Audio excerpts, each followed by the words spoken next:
Good Monday afternoon, everyone. My name is Zach Clayton. I am the president and founder of Community Pay It Forward, Community Dare to Care, and the PAC channels. Welcome to Footprints Forward. And as you can see, we have us a pretty full house already. And this does not even include our guest, which is a full thing. And then there goes Patrick trying to play hide and go seek like he loves to do. I mean, Patrick thinks he can just pop in and pop out whenever he wants, and he's a big shot now. He started his podcast on the channel this morning. So look at him go. Ladies and gentlemen, this week, while I was it was late last week, while I was preparing for the show, I pulled up statistics from the CDC, and we're going to be talking a lot about these because I found out something that is just, we were talking about a little bit. Dennis can understand it a little bit, but the truth is, I thought the numbers were going to be a lot different. And we're going to be talking quite a bit about that with our guest. She is a Community Pay It Forward partner. She is a wonderful, wonderful partner. She's been a partner with us for quite a while, and I am thrilled that we get to talk to her again because I have not talked to her in a long time. You can find her on our website, communitypayitforward.us, under Care Matters LLC, and it's Kimberly Diaz. And we're going to be bringing her up in just a little bit. But to get started, I want to go on ahead and ask Miss Stephanie, the goddess of the grape, give us your introduction, please. Of course. I'm so happy to be here, joined by the family. We're just missing a few here. Wonderful. Hi, everyone. My name is Stephanie Simoes. I work with nonprofit organizations and people year-round to assist with fundraising through One Hope Wine. So what I do is I specialize in fundraising, gifting, private wine events, and wine delivery. And when you pour a glass of wine or send a gift, it's a great feeling to know that that bottle is making an impact for a nonprofit organization that's important to you. Zach and I run a monthly show highlighting smaller nonprofit organizations to help them fundraise, but most importantly, to get their mission out there to more people. So if you're not there yet, you can follow our monthly mission at Community Pay It Forward, One Hope Fundraiser on Facebook. You can find that really easily in my link tree that's right below my name there, and give us a follow there. I am also the co-founder of New Heights Homestead. My husband and I are traveling 580 miles with our 5 children and our animals to build a mountaintop homestead from the ground up. Our goal is not only to have a more natural approach for our family, but to be able to support our community and nonprofits we love through this space. So if you're curious about topics like homesteading, off-grid living, animals, non-traditional home designs like container home builds, more natural living topics, growing food, you can subscribe to our YouTube channel and come on the journey with us. That's at New Heights Homestead, also in my link tree. This mission is super important to me because the last few years in working in the nonprofit space, I've learned a lot about where our systems are lacking in support. And I really believe that what we're doing here and the resources and education is really so important. So I'm happy to be here, and feel free to connect with me through my link tree. Thank you so much, Zach. Stephanie, every time you talk about the mission and you and Paul, you guys taking and moving and everything, I can just imagine it. For some reason, it just hits in my head with all of the animals and everything that you guys have. You can just see like a circus train going from Pennsylvania, moving on there. So pretty much a circus train in a passenger bus. There you go. So, well, thank you very much, Stephanie, and we're glad to see you back. You had horse duty last week, so you couldn't join us. I know that you didn't like it, but we got you here now. So, family comes first, as everybody right in the family knows. So. Next up, we've got the glorious Diamond Drip. How you doing, Diamond? Like Stephanie, I am happy to be here with the fam. We do, in fact, have a full house tonight, almost. Just a little jam about me. I am a business resilience coach. The name of my company is Diamond Drip Consulting. And what I do in my business is I help entrepreneurs My heart and joy are female service-based entrepreneurs. I help them step out of overwhelm, the overwhelm that comes with, well, quite frankly, trying to grow a business. I'm there to be that voice of reason and support and to offer tips and tools and techniques to help them make it a little bit easier. And it is one of my greatest joys to help them feel as aligned as I do when I wake up each morning. So that is me. You know, Diamond, you were on our show the other night with Publio, our honoring our heroes, both country and community. And a lot of people, one of the things that we don't let people know enough of is that you yourself are a veteran of the Air Force. And I want to thank you so very much for your service and the wonderful way that you go about business. It's not the same coaching, you know, getting up and doing all the funky things some of the other coaches do. So I really enjoy, and I'm hoping now that life is starting to slow down a little bit, while at the same time moving really fast. So, Great. hoping to be able to catch up with you anymore. Diamond, how do people go about finding some of your wonderful networking programs? Oh, yes. So the website that just popped up there, thank you, Zach, it has a button that now works. Shout out to domain linking on the back end.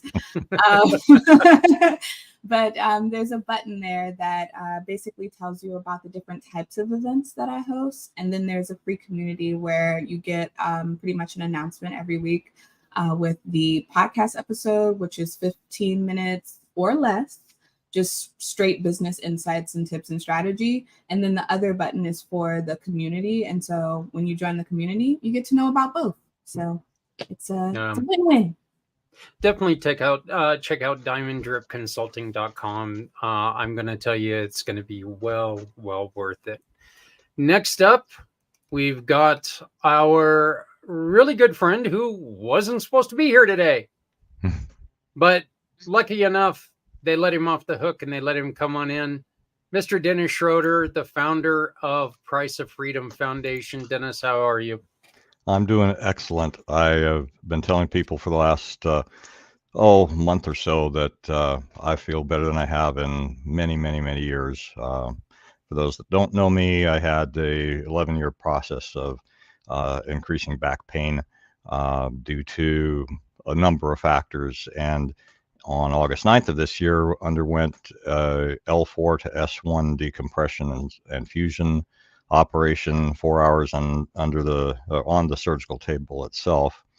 So they cleaned out a whole bunch of stuff, and I'm thankful for their skills and thankful that God saw everything through, and they just today cleared me. No longer have to wear the brace. Removed all the restrictions on lifting weight, etc. And we're going to be talking with physical therapy only because I want to make sure that the exercise regime that I start is going to help be focused on getting me where I want to go, which is eventually being able to be running, like 5 and 10K races like I used to do many years ago and would still love to be able to do. And so I'm super pumped about that. But anyway, I run an organization, a small nonprofit currently, that is called the Price of Freedom Foundation. I started it based upon my almost in my entire life being in and around the military. I was born and raised in a Navy family and served 24 years in the Army myself. The Price of Freedom Foundation is dedicated to those who we will not be honoring this coming Saturday on Veterans Day. These are men and women who did not get to be veterans. As we all know, part of military service is knowing that there may be times where you are going to be asked to put your life on the line for the sake of our nation's defense. And what we do is we tell the complete life stories of those who did that. Whether it was in combat, whether it was in a training accident, whether it was a vehicular accident at the base that they were at, or whether it was by suicide. We believe that all of these stories deserve to be collected, preserved, and told. And so that's what we're about. And particularly here with Veterans Day coming up, I basically like to ask folks to think about those that didn't get to be a veteran, and check us out and join our cause. Help us to get this done. It's really wonderful to have you, and I know that your schedule is crazy busy right now. So, Dennis, you taking and joining us for this show, I greatly appreciate. Like I said, I think this is one that as they've all been, and I could say this about every show that we've ever put together, but every single one of them is special for a different reason, and this is going to be a really special one for a lot of us who have had or currently have aging parents and have taken care of them. So next up, next up, last but definitely not least, the brand new member of the PAC channel with a bunch of wonderful shows, including the one that he started this morning, Mr. Patrick Myers. How you doing, Patrick? I'm doing really good, man. Yeah, so it was quite a journey trying to get that video on the channel. Oh man, I was like, what's on my computer? Yeah, but it finally worked out, man. It was pretty cool, and the learning process was pretty awesome. Thank you for giving me the opportunity to be able to do that, man. It's been a quite the ride with you guys, man. That I just did not see coming. So it's great, man. Glad to see everybody here today. Just it always makes me smile, man. Seeing all y'all cheesing just like I am, so it's cool. Well, my name is Patrick Myers. I'm the founder of Call Edge Global, and one of the projects I'm working on right now is a media company called Consuming Fire Media, which we are putting out several different podcasts. These are the ones you're going to be seeing on PAC channels and other things that I'm building at the moment. Right now, we have the Fitments podcast. This is something you can find on Spotify, and we're getting ready to switch over to a live version, which will be coming out in the next week or two. We have the Chronicles of Pat and Aya. That is one that we just put out. Me and my girlfriend just put out this morning. It's our first one with that. And please go check it out, on Facebook Live on my page. Just look at Patrick Myers and subscribe, like, donate, whatever you want to do with that. We have another one that we are going to be launching in the very near future, when we can figure out studio and stuff like that, and that's going to be Voices in the Fire, where people in the community are going to be able to tell their stories about how God helped them through different situations in their life and how they went and deliverance that comes. Next thing is the Youth Initiative, and that is a another global effort that we're doing. That's going to be a nonprofit, and the chapter that I've started here in White House, Tennessee, is called The Roots, and we are growing and just the impact that's having on kids. So basically, what we do with that portion is I give teenagers the tools to be able to impact the community right now where they are at. You don't have to be our age to actually have an impact. You can be 16, 17, 18 years old, and you can have a major impact in the community and world around you. And so giving them the tools to do that, where we do classes, where we do different things, like we do mind mapping, we do vision planning. We also let them figure out, say, hey, we want to do a project, like go serve the elderly community. And while we find ways for them to actually plan that out themselves, figure out the programs that they want to do, make that program, implement it, and then also try to get the community behind them to actually help them be able to do it. So pretty comprehensive as far as those things to do. And then and the other thing is I spend my time just telling many people about things that I possibly can. And that's No. Well, as you can plainly hear, he does a lot, a lot.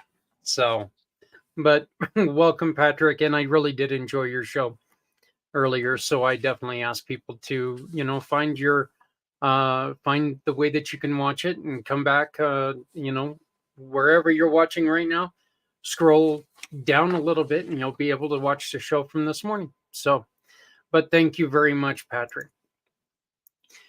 So our guest today, again, she is a wonderful partner of ours in Community Pay It Forward. I've known Kimberly for quite a while. We don't, of course, get to speak as much as I wish we could because, well, she's a pretty busy person. I like to claim I am too, but let's be honest here, I just sit here and play with my fish. Okay, I do a little more than that, but Kimberly is, she's got all kinds of things going on. She helps place nurses, advocacy, relocation and placement, which is so important for senior and senior living, private duty nursing, caregiving, and of course, the death midwifery. Kimberly Diaz from Care Matters Always is our guest today. Hello, Kimberly. How are you doing? Have to take the mute off. I'm doing well, Zach. Thanks for having me. Hey, no problem. And again, thank you so much for being here. Kimberly, you and I did meet quite a while ago in a networking thing, and you were just not getting started. You've kind of started to grow quite a bit, right? You've got other nurses under you. And why did you decide to go from working in another, just as a nurse, to doing this, to running this yourself? Why did I decide to go rogue? Yeah, there you go. There you go. Because after doing this work for 25 years and having just the empathy and the exposure to seniors and their families, I had a long journey prior to getting here that I didn't understand, and this now I understand was the reason for my journey. I felt I could reach more people, I could be more successful, I could serve more in the way that they deserve to be served, doing it under kind of my own rules in my own way, leading with my heart. I don't know what I got caught in my throat the other day. It was in my eye, and now it's in my throat. Yeah. What is one of the things that you have found since you've been the administrator, since you've been all this? What is the one thing that you've been able to find when it comes to care for our mature adult population that you think has been overlooked quite a bit? What is one thing that Care Matters Always has done that other people don't do? Well, number one is that there's no cookie cutter approach. Every single person is unique. Every family is unique. So really being a good listener and listening for what they're not saying oftentimes, and helping, customize usually we have several plans, A, B, C, and D, to these individuals based on their individual needs, desires, wishes, giving people back choice. That's one of the things that I really struggled with. It's like, oh, you're an older adult. We took your license. We took this. We took that. You don't get any decisions anymore. That's not true, and that's not okay. So giving back choice and being a voice. Here's your home. Here's your buzzer. Call us if you need us. And other than that, sit still and watch Matlock. Yeah. Right. Well, as I mentioned, Kimberly, when I read this, you were the first person, and I've been trying to get you on this show for a while because I did want to talk about the depression in the elder community for a while. But I came across this statistic, and this is And this is from the CDC. Sorry, not SCD or whatever the hell I was going to say. But this number is absolutely scary. And if you look, I guess I better get to the right one. If you look right here, we've got the ages. 85 and plus. 22.4% of suicides in America are 85 and plus. 75 to 84 is 19.6%. And 65 to 74 is 15.3. This equals out to a little under 55% of all suicide is 65 and over. Mhm. Kimberly, why is this so high? I mean, I know that you talk to seniors. Why are these numbers so drastically high? Well, COVID certainly accelerated that with the social isolation, which increased the depression. Also, just people who have had a history of previous suicide attempts, plus seniors, older adults that commit suicide are much more successful than those that are younger. And chronic illness, there's lots of reasons. And another stat that I often look at is actually caregivers. 72% of caregivers die before the person they're caring for because they totally lose themselves caring for that senior. So, I mean, this is a real travesty. I mean, it's something that needs, and it's just, again, going to show how poor of a job we do in mental health in America. It's still very stigmatized and and I'm going to bring Stephanie, I'm going to bring you in on this one because this is something you and I have heard quite often in our show talking about caregivers. You also are a caregiver for your son who's been afflicted with pandas. You understand exactly what she's talking about. I do. And, I'm in a lot of groups, and thank goodness for the other families that kind of get it, right? Because we just recently talked about this being, the invisible illness, Zach, me really relating to that. It's tough. It is tough. And I can completely see how COVID and that isolation and taking you away from maybe that support person or those people that you were able to talk to get through your day and get through what was happening. I was very shocked with it being the elderly, though. Like the 65 and older thing, when Zach brought those statistics to us before the show, I was really surprised by that. I don't know if you can kind of enlighten us a little bit with that. I think that would be great. Have you worked with younger people also, Kimberly, or is it mostly elderly? There's a bit of a mix.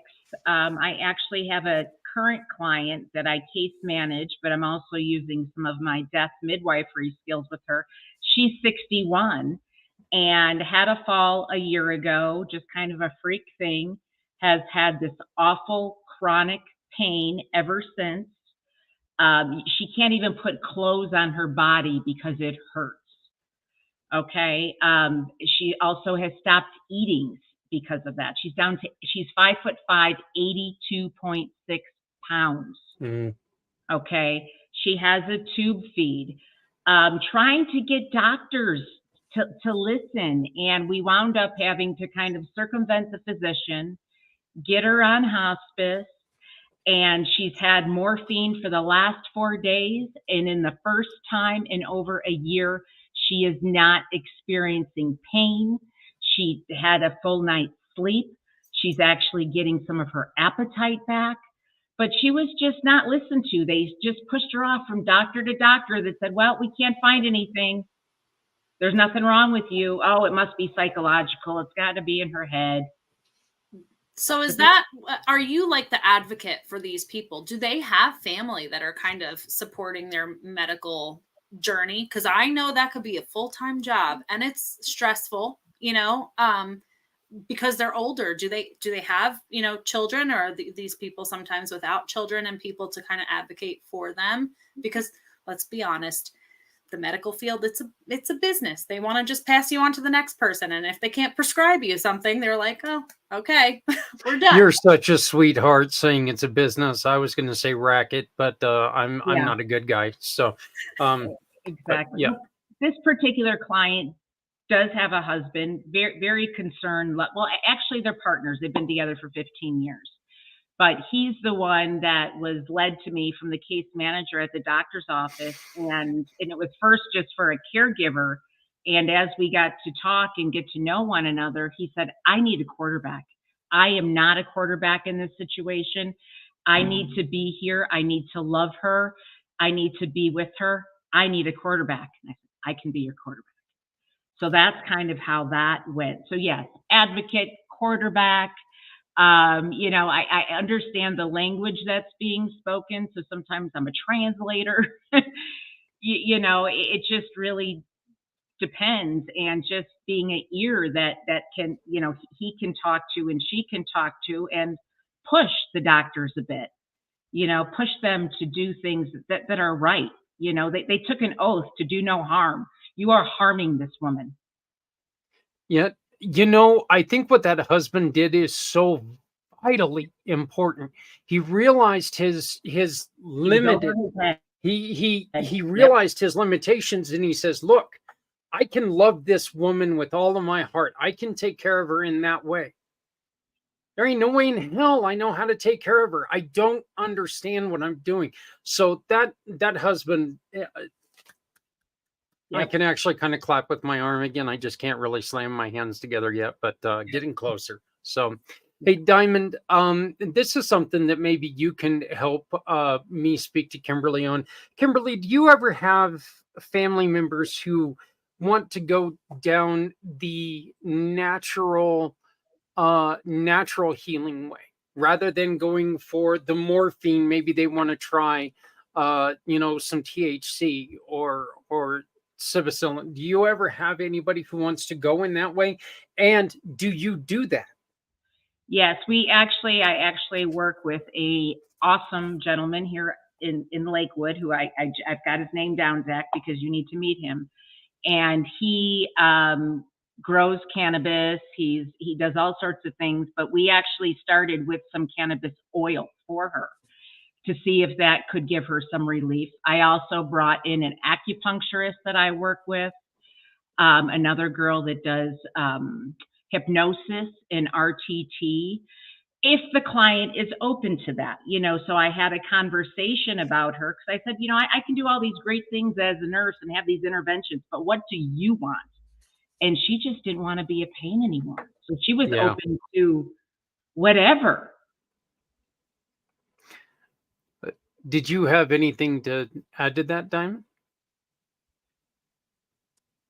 I just love that they started with the cannabis oils. I am a full proponent of natural medicine, as you know, as the mushrooms shine colorfully through in my background. No. I know, right? But yeah, we're introducing people. I'd love an intro. That's all. Yeah, absolutely. Dennis, you made mention of this first, and so you can't blame me for it, but you did mention that you are in almost in that 65 age range, and you mentioned how, when we first read off these things off air, you were like, I can see it, the pain, everything, so can you please expound on that? Sure. Tell us a little bit more about that. Well, I am within that I'm 67, so I am within that range, and I know from my own personal experience in two different ways. Number one was the pain that I had and I dealt with for the last 11 years with problems with my lower back that thankfully were corrected by surgery in August. And so I've been telling folks I'm feeling like a new man and, feel better than I have in an extremely long time. So, but I know that personal feeling of being in pain. And for me, I was fortunate that medication was able to help until it didn't. And this past year was when it didn't any longer. And it really, the second is because of my time in the Army. I was a medical administrator, medical service corps officer. And after the Army, I was in the medical arena as well as an administrative person. So worked for a college of nursing for about 5 years as well. So from a perspective of being somebody who is in the healthcare arena, this is a very interesting topic to me, and I think that it's very complex because as we get older, we have a lot of folks who have resources and assets that can help them, both financially and in their relationships and their lives, and then we have others who do not. And I think there's a big difference with those who don't have the financial resources to be able to have somebody help them, who have no health insurance, who depend upon Medicare and Medicaid. And I think also, as I was hearing you talk, I think that there's a reluctance on the part of physicians to prescribe more than the absolute minimum pain medications because of all of the problems with people getting addicted to them, and the doctors who are being convicted and sent to prison for overprescribing. And so I think that throws another very complex monkey wrench into the whole situation. And so it does not surprise me at all. I had, as I was saying before we came on air, just bringing this topic up reminded me that I had a high school friend of mine who we didn't really stay in touch. We every once in a while, every 10 or 15 years or so, we'd run into each other. And I think the last time I saw him was about 20 years ago. So he was in his late 40s and very physically fit, rode his bicycle everywhere he went by choice, not because he didn't have other options. But I learned probably 10 years after that he had committed suicide. And the mutual friend who told me about this said that, something had happened and he was in constant pain that could not be managed by the doctors and whatever systems that he was trying to use. So yes, it's terrible. It's sad, but it's not surprising to me. Kimberly, how often do you hear the stories that are just like the one you just heard? Too much, too often. We went from a society that we gave away pain medications like candy to cold turkey where you're not getting anything. And there's got to be a happy medium because there are plenty of people out there that need these medications. Certainly ones that have abused them, but I honestly don't think that's the majority.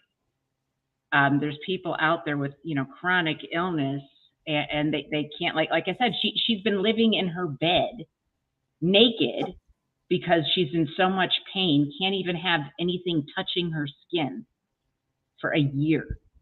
That up to the bathroom and back, that's been her life. There's no purpose, there's no drive, she's existing. That's it. That's not living. That's a horrible, just thought that your life would get to be, just that. That really is. Patrick, I know that this is something that, you kind of actually felt a little bit like that at one point in time, that, what the hell am I even doing here? Why am I here? And I wanted you to go on ahead and join in on this. And what are you hearing? And do you have anything to ask? Well, I think if you've been involved in any kind of long-term medical care, for the most part, you got some kind of story about how the medical system is just not uh, just what's not needed. It's not what's needed right now in society. And I used to be actually felt some sort of way towards like doctors and nurses and stuff like that because those are the ones that bring stuff to me. But then I realized, when I actually was in the hospital for an extended period of time, like they are in they have the worst of it because they're dealing with what people are deciding from the top down and then having to do the same thing. So it's like the system's broken all the way up to the top, and there's we try to put blame on because we try to put blame on things that we don't understand. Um, and and I really saw my heart really changed towards like doctors and nurses. Some doctors now, it's a money thing, because they get kickbacks and things like that. But for the most part, like especially like your nurses and stuff like that, they're in a dang if you do, dang if you don't kind of situation. And I know for me, like I've almost died twice because of medication, or the lack of it and the lack of care that was needed. I almost actually died last year from a gallbladder rupture where I went in and the doctor treated me like I was some kind of drug addict needing pain medication, and I was just like, they gave me these pain medication shots, and then I couldn't. I was like, yo, like something's really wrong with me. Like they're like, we're sending you home. I was like, and I was crying. I was like, don't send me home. Something's wrong. I feel like I'm gonna die if I go home. But they sent me home, and well, I almost died. I was literally 30 minutes away from dying and getting the surgery that I needed, like maybe a couple of days later because of the negligence. You know, and and then I have my mom, for instance. My mom has she has some stuff going on with her, and it's very serious. And just seeing the struggle of her trying to get what she needs, at 64, I think, at 60, 65. No, she's 65. No, 64. I was right the first time. So, seeing what she has to go through, and then like how much effort my dad has to put into making sure that she gets what he needs, because we've learned a long time ago, like that your healthcare is in your hands. You don't just trust your doctor. You don't just trust. You don't just say, they give you the things or whatever. And so when you're saying all this, um, I just see all the elderly people in the communities that I serve that go through this. This is like common on a level that just doesn't make sense. It should not be common that so many elderly are going through this. And I'm really, really glad that you have sought to go outside the box and do something about what you see, because most people stay inside the box and can't understand why the same things keep happening, because you're inside the box, the same rules constantly chipping at you. When you get out of it, you can do things beyond and help beyond what's happening. So my thing is, um what really intrigued me is when you said that you're able to help elderly with choices, because I feel like that was one of the major things that was taken away from me in my healthcare, where I felt like was taken away from me, where I didn't know that actually I had more choice and power than I realized. And what I see happening to my mom and how my dad's handling it, because my dad makes sure that all the choices are on the table.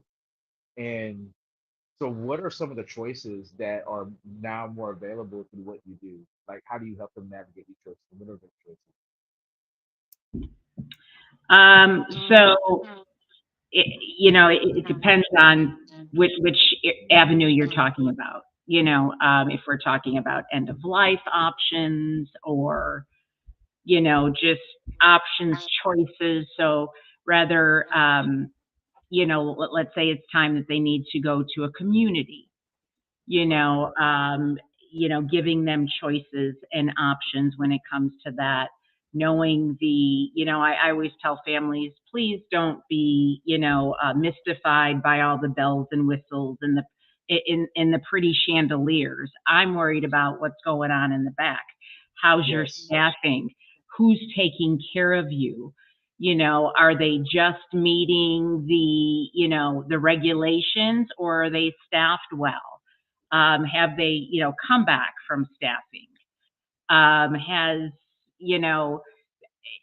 you sought out a second opinion, a third opinion?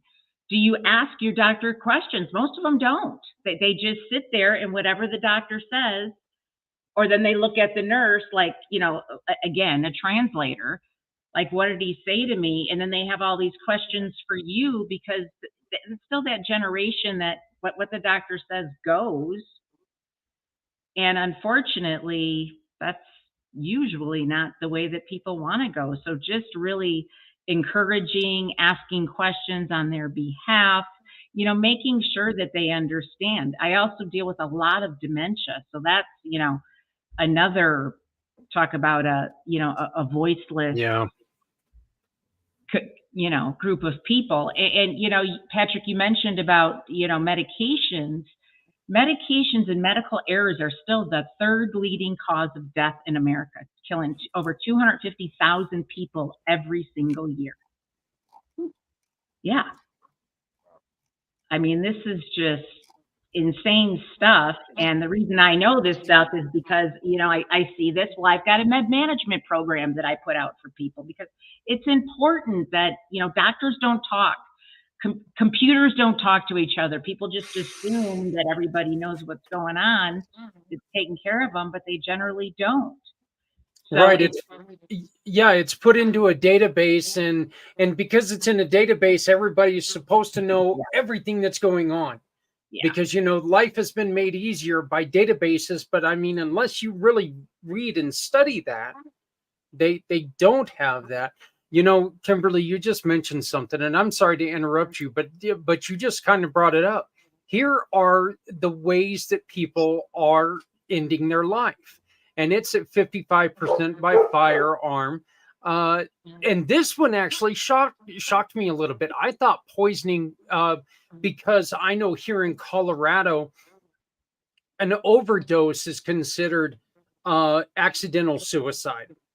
Mhm. And so I was thinking, and I know that's the same in some states, but not all. So I was thinking that poisoning would be a little bit higher, and 26% is suffocation.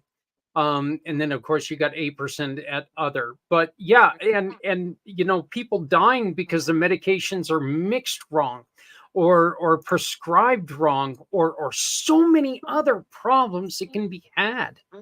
So you were just mentioning it, Kimberly, and I want to ask you a question about your wonderful caregivers.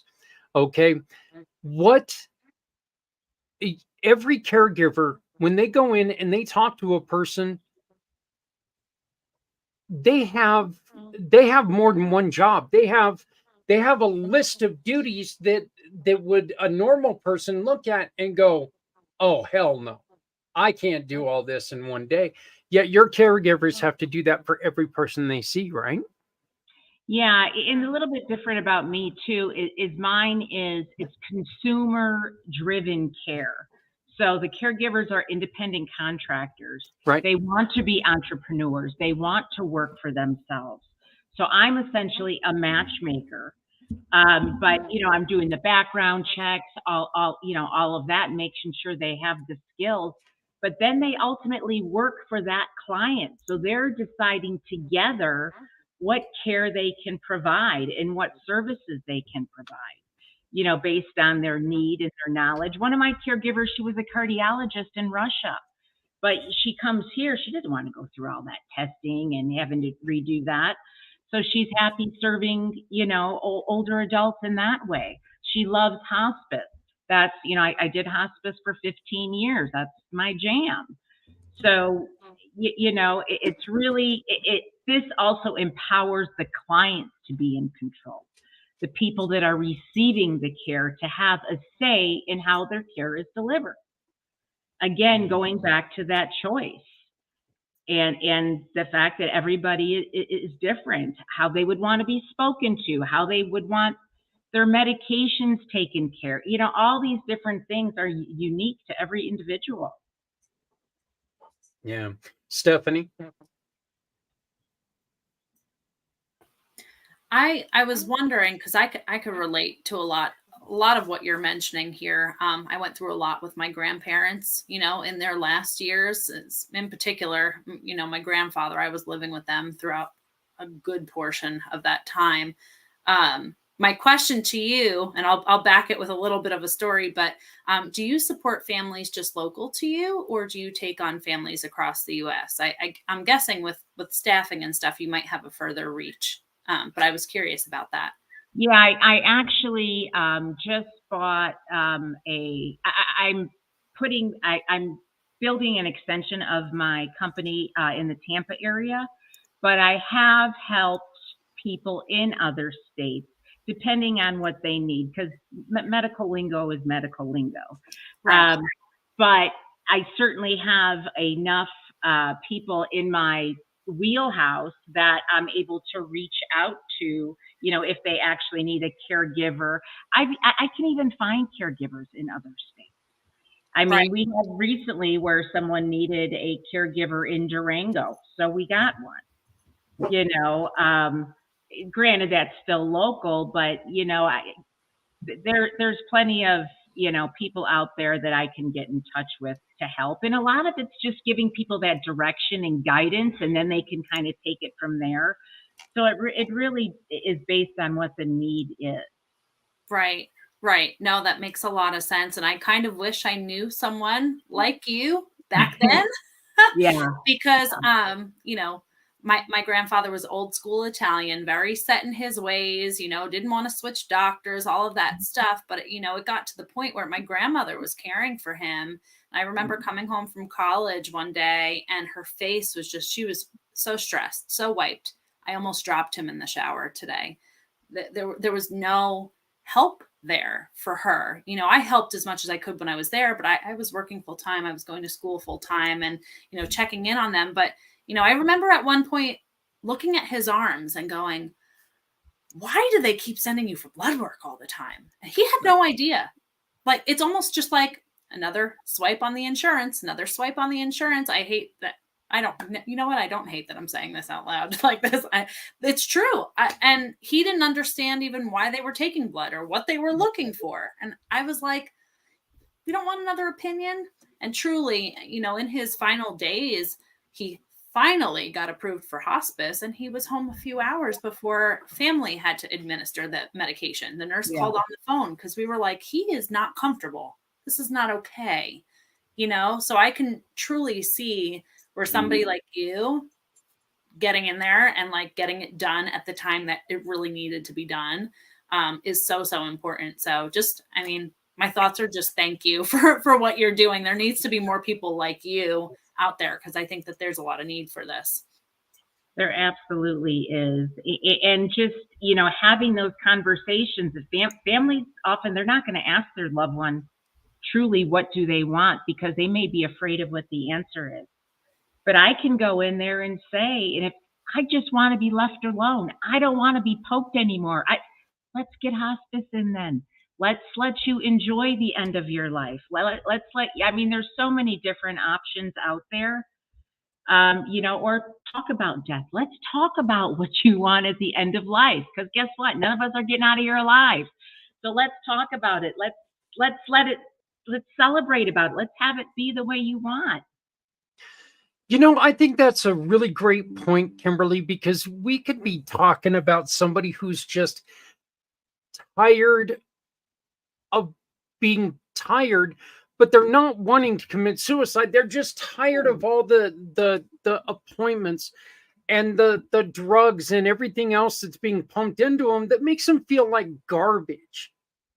This is one way that we can, so instead of pushing them towards depression and suicide and stuff like this, this is one way to help them live out the last few days to where, maybe it's not conducive for a long life, but maybe they're not done living. They just want to live it on their own, on their own Terms. Yeah. in their own area. Yeah. Let me ask you this. This is beautiful. Somebody just tuned in. What a wonderful, what a necessary conversation. I wish I knew who you were. I would love to credit you for this, but thank you very much. I greatly appreciate the wonderful comments. And again, you can always get a hold of Kimberly and continue this conversation. You see her phone number right down there. But Dennis, please. Yeah, so I love what you're saying and what you're offering. I guess because I know people who are in these kind of situations, my question for you is, what kind of advice do you have for those who are alone, single, have no partner, no spouse or children? Maybe they don't have a supportive family that's willing to help them when they're in a situation where they need this kind of support, or are truly destitute. What kind of advice can you give to people who are kind of without a lot of resources? Sure. So, some of it, first you start off with having a conversation about what they truly want. I have one client in particular that I case manage. She's a retired attorney. She's now blind. She never had children. She doesn't have any siblings. I am truly her. Some people ask sometimes, is that your daughter at the assisted living? And she's like, she's just like a daughter, and I actually act as her power of attorney because she doesn't have anybody. Medical, I've got a fiduciary involved on the finance piece because I'm not touching anybody's money. But, when something goes on with her, when there's care, if she needs to go to the hospital, she and I are having these conversations and I am her voice. But there's other, associations out there. I'm also part of the board of directors for the Senior Hub, and we've got volunteers, and there are people there that want to be of service, that want to help, but they just don't know where to go. So connecting them with some of the senior resources and some of the many of groups that are out there in the nonprofits that really, and a lot of them that they're, older adults as well, that they're not ready to just hang it up. Yeah, they don't, they're not working their 9 to 5 anymore, but they still want to provide value and they want to serve and they want to have, everybody needs purpose to wake up every day. I don't care how old you are. And that, is their purpose to help people and to still serve. And, every time we lose a senior, we lose all this history and all this Yes. knowledge. And I think that's so undervalued. Yes. I agree. And what I hear you say is that there are resources that people who see themselves as not having anything that there actually are resources out there for them. And that's, I guess, what I was hoping that, this goes out. I don't know who this reaches, but I don't want to assume that this reaches just an audience that has the benefit of all the stuff that those of us here collectively may have. And so I like the idea that there's that you're saying that there are other organizations that the folks who think that they don't have anyone or don't have anything can turn to and get assistance like this. Yeah, and my team and I are really good about seeking them out. If it's not something that we know, we will find something. That's great. Hey, I just wanted to let everybody know that the comment about this being a wonderful conversation was by the one and only Bart. Great friend to all of us here, Bart Bartholomew with Veterans Honoring Veterans, and thank you, sir, for joining in the conversation. Bart would actually be a wonderful person to bring onto this conversation. He ended up losing his wife after, due to an illness, and I'm going to tell you something. He still to this day honors his wife so much, and you know, you can still see that she's his dream woman. You know, you can still see it every time you talk to him, and I mean, he's just a wonderful, wonderful guy. And for him to come on and say that this is a wonderful, you know, subject, I know it does mean a lot to a lot of people. So, Patrick, you had a question, my friend. Yeah, this one is just kind of involving the context that I'm in right now with like this youth initiative. So one of the programs that one of the girls, one of my teenagers want to do, Trinity Stone, shout out to you for your brilliant idea. She is, I think, 18, and one of her ideas is to do art for the elderly and all these other kind of things. And one of the things that I was thinking about just right now is like, you know, how do we help the younger generation so they don't have to be in this situation? Because I didn't know anything about healthcare or what I could do or the actual ability that I had to have control over my healthcare. I did not actually know that until my late 30s, you know, and you know, being able to empower like maybe even these young people that are getting ready to start this program in the elderly with the elderly right now when they want to go into the nursing home and you know give them purpose, like take the elderly out to do things with them, and you know how the rooms are bland and whatnot to do art pieces for them that can be taken down whenever, you know, and whatnot, or just sometimes to give the staff a break and clean the rooms, you know, different things like that were some of the ideas that this team came up with of what she wanted to do. And but like I was thinking about the value of what you know and being able to pass that down, like to say those kids, so like when they go into that situation, maybe they can be advocates, maybe they can actually, you know, change the game for them and their families because they know at a younger age how to do what you're doing. And so that was just a thought of mine just now sitting here is like, um, is this a thing that you teach younger people, or would you be open to that? Yeah, That's pretty much what I meant. yeah, absolutely. My youngest daughter, she just turned 21. She's a CNA. She's going to nursing school, and she's in an LTAC, which is like a nursing home, kind of like for ventilators and things like that. So she's dealing with a lot of older seniors, and she's got a heart like her mom, and just I think just educating, because otherwise it's scary and there's this component of fear. Like people fear older people because they just don't understand. So really just educating and exposure, and just, you know, allowing them to ask questions and just interact. You know, a lot of the nursing homes and stuff, when they have different activities, they would let people come in and volunteer and be a part of those.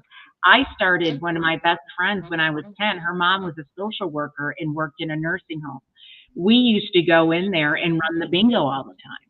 That's kind of was my exposure at a young, and it's been, after a while, it just becomes very comfortable, and there's not that scary feeling of being around them anymore. And they're just, even my client who's blind that I mentioned earlier, she said, you know what I just really enjoy about you? And I said, what? She goes, you talk to me just like a normal person. I'm like, well, I am a normal person and so are you. But, you know, there's not the medical lingo. There's not, it's just, she's a person and we're just talking about everyday stuff. So Yeah.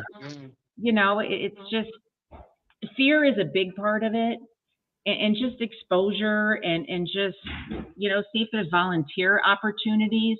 There's a lot of places that lost volunteers after COVID and just have not gotten them back and do not have the time or the energy to focus on that. So I think if someone would approach them and say, hey, I would love to volunteer, or how could I help support your community? I think that would be very welcome. Let me let me ask you this, and I know that we're at the top of our hour. Stephanie and Diamond both had to run. They have another call.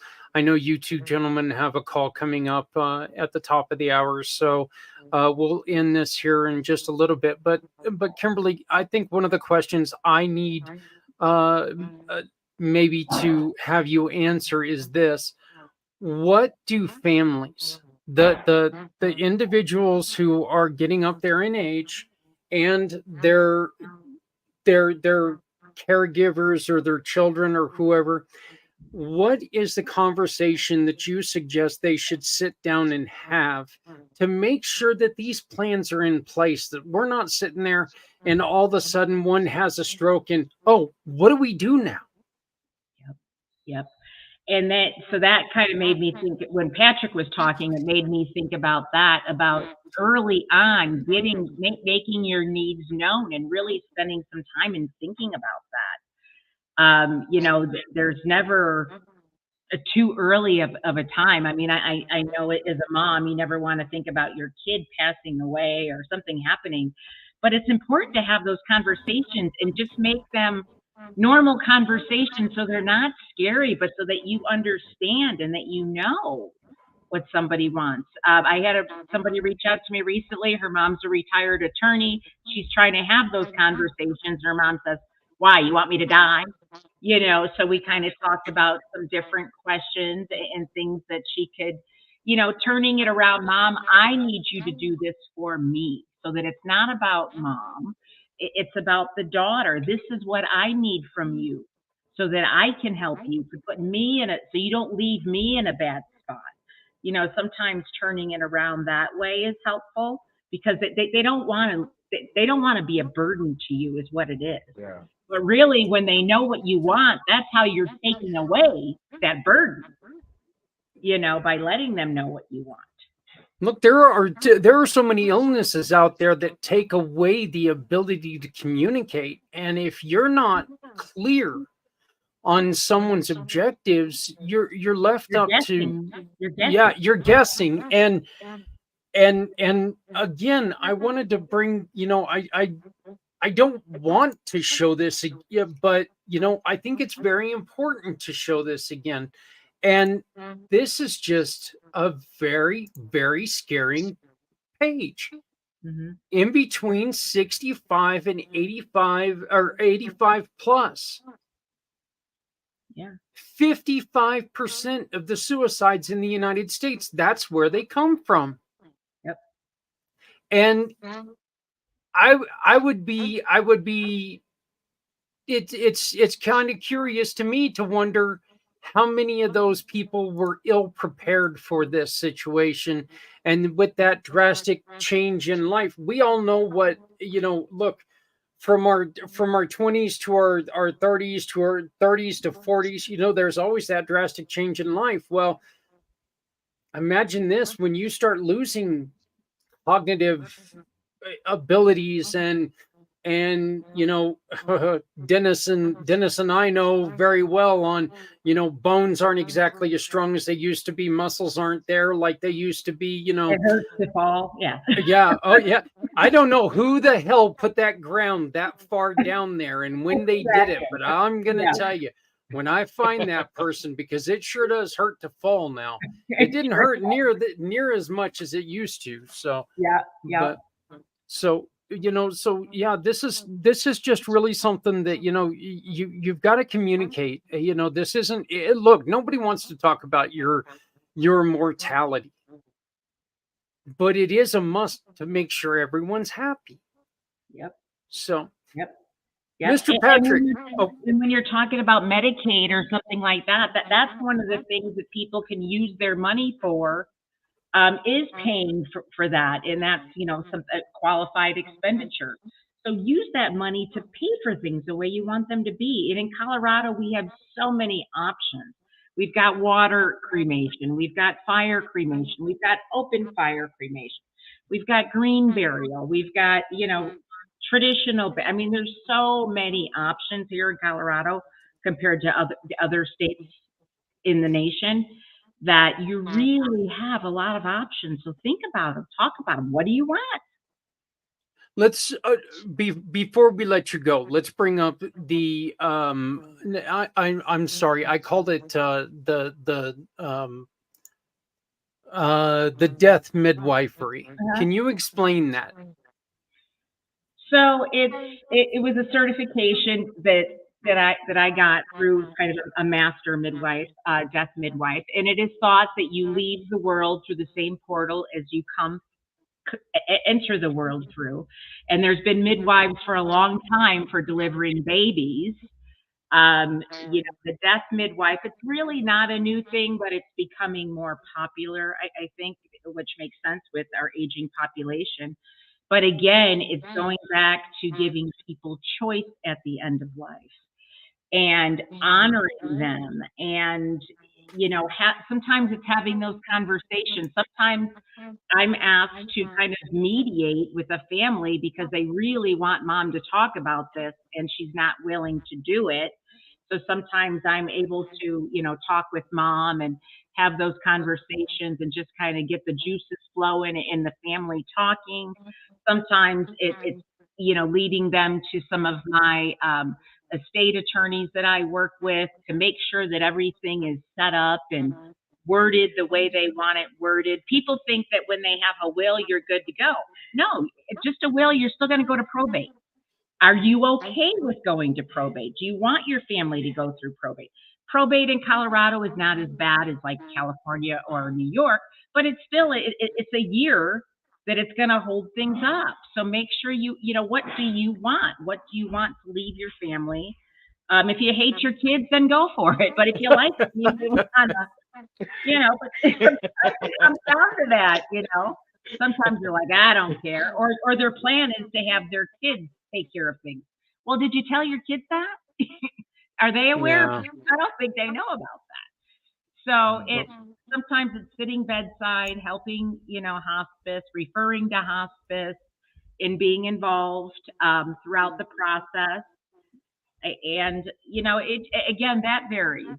It could be hosting a home funeral. That's allowed here in Colorado, and that's something that I could do for a family as well. So it really, again, and I'm not trying to be vague like that, but it just really depends on what people want and giving them choices and options at the end of life. Getting down to the nitty-gritty details, or being a little bit more vague if they don't, sometimes they want to leave a little bit of it to their family. But just I think on paper. Yeah, I think one of the reasons why, of course, it's going to be fear why somebody doesn't want to talk about these things, but I think, and this is just for somebody who I do have these conversations with my parents. We try to make sure that everything stays aligned, and we have these conversations all the time, because if something looks like it's going to change a little bit, we need to make sure that we have this conversation and everything's lined up like they want it. Look, the way that I approach with my parents is, look, once we talk about this and we have a plan, then that fear that you've got that's going to happen, it doesn't have to be there no more, because we know how we're going to take care of you. Now you can live your life, right? Live your life knowing that, hey, guess what? Look, it's going to happen eventually. But now it doesn't have to be something that we have to constantly worry about every day. Right. It's not a matter of if, it's a matter of when. Right. I mean, truly, it's a matter of when it happens. What do you want? And what to say? Failing to plan is planning to fail. I mean, I always think too, if you have a plan in place, then you're probably good. If you don't have a plan in place, well, then stuff's going to happen. Yep. Dennis, what did you learn? Do you have any last questions? Actually, I know we're over time, and this topic touches on basically everything that we have been dealing with here. So I think I'd like to leave this with saying this. I'm looking forward to our next conversation with you, Kimberly. Love to have you back, because estate planning, life insurance, faith, all of this ties in with this subject, because really, if in the end, we're all born to die. Yep. It's what we do with it in the middle, and how we live our lives, and what we believe about that, and what our faith tells us about what comes after. That governs everything else. And and realizing too about with the subject that we have of suicide, that it's better, in my opinion, better to live as well as you can and not take your own life, uh, because it's still going to have a negative impact if you do on those who love you and care about you. Yep. Absolutely. Patrick. Well, I just really actually enjoyed this conversation because like these are those topics where I know it's hard to talk about, you know what I mean? And like I'm a suicide survivor, and like if that would have happened, like my family would have been left with trying to figure all these things out. And then also dealing with the elderly community for a long time and just seeing like, man, the you got good people out there that take good care of them. And you got some really terrible people out there that do terrible things. Their voices are pretty much lost in silence. And to see that there's somebody advocating for all these things that's like outside of the system that needs to be dealt with, it's very encouraging to me because I didn't know you existed until today. And that's like, okay, like I could be like, hey mom, there's a lady Kimberly that is awesome that, maybe you guys can talk to you about some things, take some Yeah. stress off of me and my brother and my sister, you know what I mean, for what Right. we gotta do. So that's really cool. Also, my only question would be like really is like I want a Viking funeral where, they shoot an arrow, light me on Mhm. fire, and I can go out to see Yep. these are things that can still be done. Oh yeah. Here in Colorado. Awesome. Well, I'm Yeah. good to Fire. go. You're not the only I'm one good to that go, wants to man. be here in Colorado. Absolutely. Yes. That's so cool. So like that's on my that's the last thing on my bucket list. Major bucket, huh? Well, I would really hope that's the last thing on your bucket list, buddy, because you ain't coming back after that. So, Kimberly, would you like to? Did we leave anything out that you would like to make sure that people hear about? No, just that you're not alone out there. This is a journey, and I'm here to hold your hand through, the ups and downs. It's a roller coaster. It's scary, and let me walk. Be there by your side. Well, and Kimberly can definitely help you make it a beautiful journey. And kids, look. And when I say kids, I'm talking about The adult children. Yep. right. Mhm. You're still a kid to your parents. So, but go and check out Kimberly. She is part of the Community Pay It Forward program. Once again, if you hire Kimberly to take care of your parents, you also get to donate to a cause like Dennis's program, and it's just it's just a simple way to take um uh and it's just a way to take care of each other while you're taking care of the things that you need to take care of. Truth is that um we we've all said it. Look, one of the best things about life, or one of the worst things about life, is it's going to end. One of the best things about life is it doesn't have to end and leave people in a hole. Okay. If it's done right, it can be done peacefully, it can be done properly, and it can be Beautifully. done with the utmost care and respect for everyone. So, Absolutely. Kim, thank you so much for joining us. And our buddy Bart wants to do this again, and he would like to come on and talk to you. So I'm actually going to make an introduction to you so he can also talk to you as well. His organization is one of our organizations that we take care of, and I think you two should have a wonderful conversation. I think you two would have one heck of a time talking. So, but I just want to say thank you so very much for everything that you've done for us, and it's great to be able to get a hold of you again. You can once again see Kimberly's information on our website, communitypayitforward.us at Cares Matters LLC. So, but thank you again. Yes. Patrick, Dennis, thank you, gentlemen, for being here. Stephanie and Diamond, thank you too for joining us as well. And please join us next week. I think we're going to probably have one more show, and then we're going to take a week off because there's this Thanksgiving holiday or something coming up. I don't know. And you know, me as a slave driver, I guess I'm going to give people hello. She had to come in and say hi.